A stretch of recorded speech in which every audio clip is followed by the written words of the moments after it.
Hello everyone, welcome to our kitchen. You say hi? You say hi, Greenan. Hi. She was saying hi to the camera a bit ago, but it wasn't on yet. So we don't have that recorded, unfortunately. Darn it. Oh, today we're going to make some chicken and dumplings. I know, we're getting off the dessert beat again. This one is with crock pot, so it's going to be super easy for you guys. What you need is you need some carrots. I have 4 big ones. You can use however many you want. Some chicken breasts. It can be thawed, frozen. It doesn't really matter for this. Some chicken broth or chicken bouillon and water. And then you'll need, we're going to use Bisquick for the dumplings, so we'll get to that in a bit, but you'll need Bisquick and some herbs of your choice. So go ahead and add your chicken to the pot. I just have 4 frozen chicken breasts here. I'm going to dump them like so. And cut up my carrots. You can do big chunks, little chunks, whatever you want to do. I'm going to do like, well, she's going to eat some of it, so I'm actually going to do smaller chunks. Normally I do big chunks, but she's on to eating meals with us. So this would be a little too big. I'd cut this in half if you're going to do big chunks. Unless you really want just whole carrots.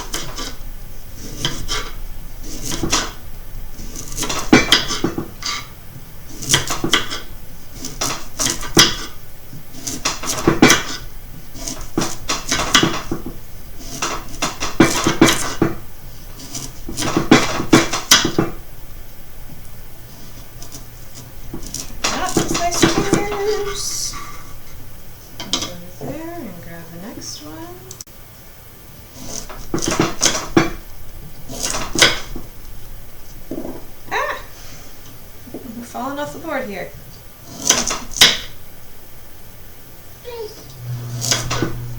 And obviously, if you're cooking with toddlers in mind, these chunks are way too big.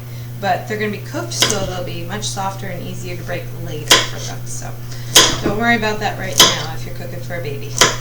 All right, those are my 4 carrots. We're going to dump those in.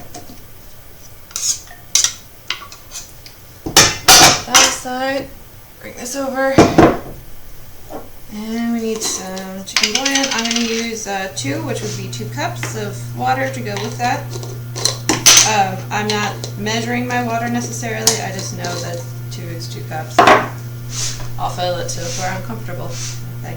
This is yours. You do what you want with this. And open this little sucker up. Ooh, this one's kind of broken. Okay. Ah!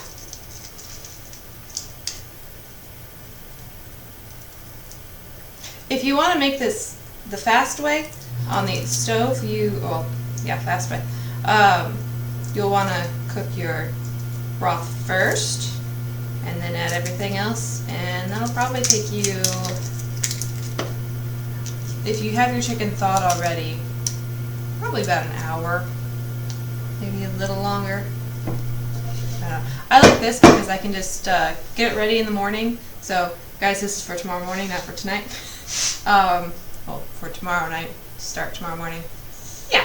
I like doing that. Putting it on before work, leaving to work, go to work, come back, dinner's ready.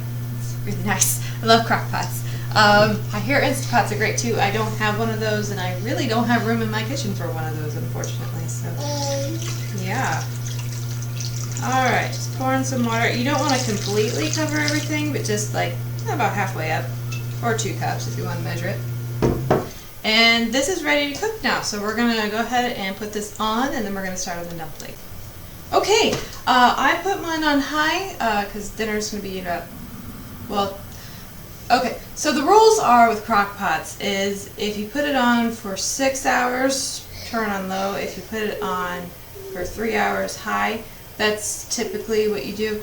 But what I usually do is I start it in the morning, leave it on all day on high, come home, turn it down to keep warm, and that works out fine for us. It might even make it more tender, I don't know. What I also did, I didn't bring it over here. Hold on. I added some black pepper to the broth just to give it a little more spike kick to it. Not too much because but which my husband would argue, oh, not too much means it's probably pretty spicy to most people.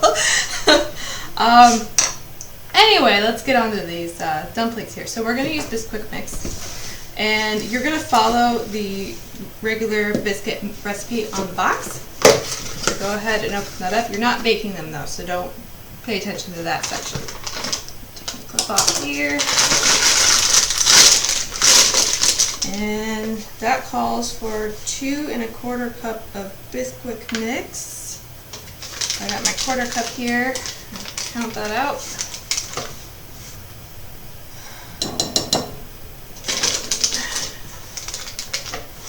2.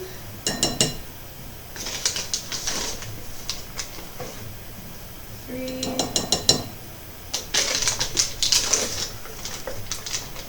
1 cup. 2.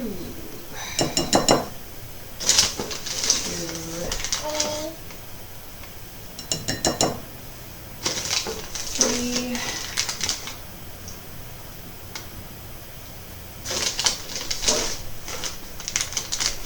2 cups. And 1 more. I'm using the bag to press down the batter here. Okay.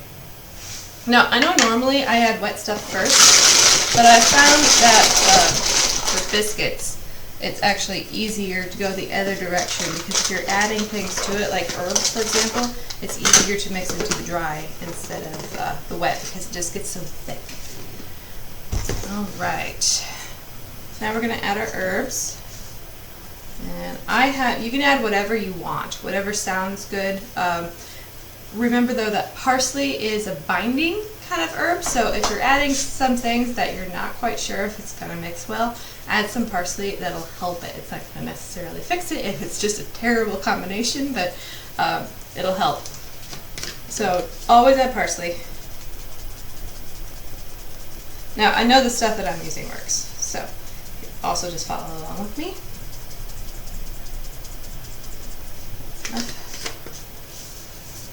Some oregano,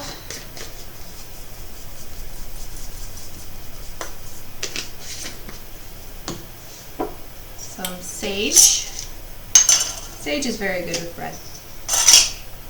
And I have whole sage from the garden. I'm just going to crush. I'll leave the stems out.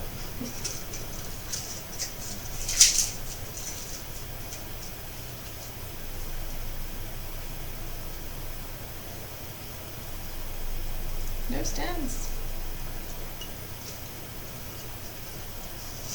Probably 4. You think like 4 of these?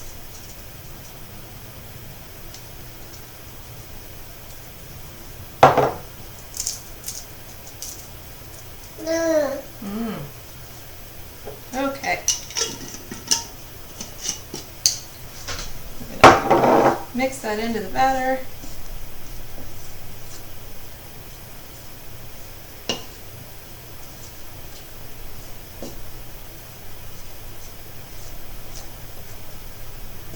Now, if you want to just convert this to biscuits, just follow the biscuit recipe and you have herb biscuits. Yay, you! Alright, now we need, that's the pancake recipe. This is 2/3 cup of milk.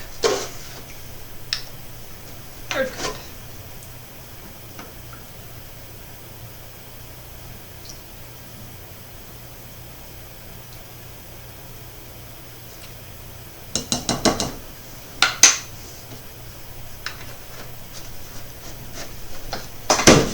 Mix that in. And while it's really powdery, push it down, you'll have less of a mess.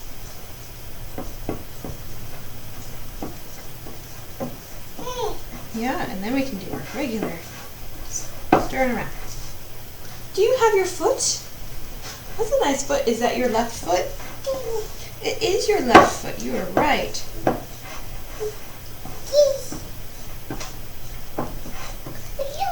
Oh yeah? Did you enjoy camping this weekend? Was that fun? She made lots of puppy friends.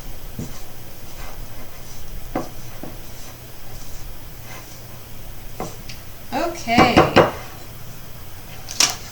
Scrape off your spoon.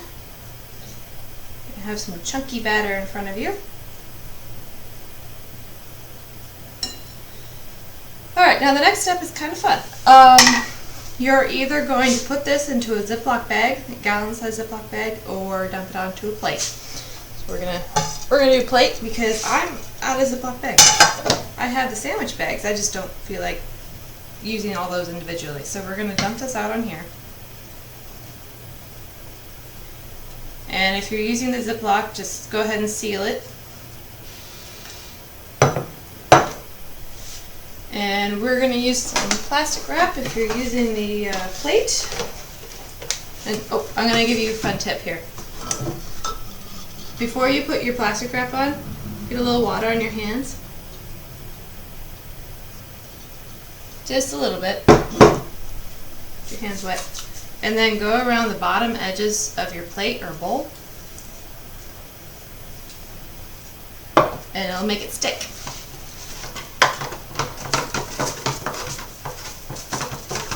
Sorry, Bob, I'm giving away your secret.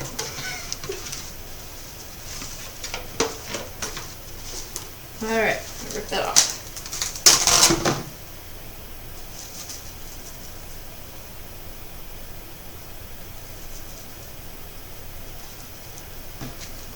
Do that over the top. Alright, tuck in your short pieces first. And then press down everywhere else, and you got a nice seal. Okay, now we're going to push this down so it's nice and fat, kind of thick, just the fat. If you're using the Ziploc, you're almost going to fill up the entire bag with batter. Press down. If you're using the plate, you just want to kind of roll it out with your palm, almost like you're making a pie crust.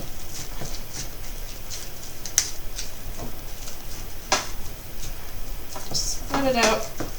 Try to get it as thin as you can. Oh, that's pretty good. Alright. Now you're going to take your hand, or the end of the handle of your spoon if you want, and you are going to cut it down the middle.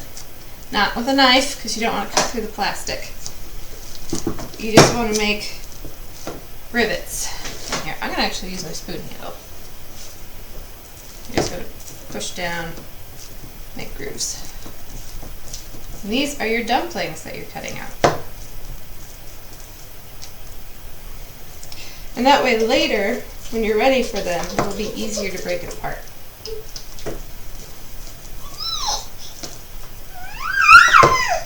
We're cutting brownies.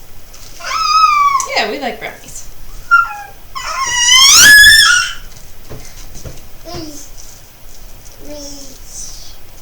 Okay, now you're just going to chill it in the fridge until you're ready for it. And when you're ready for it, will be half an hour before you serve. You want to put these in, close the pot up, let them cook for a while, and in half an hour, dinner will be ready. And yeah, so we're going to pop these in the fridge and wait a bit, and we'll add a picture at the end. So I hope you guys enjoy your dumplings. Bye.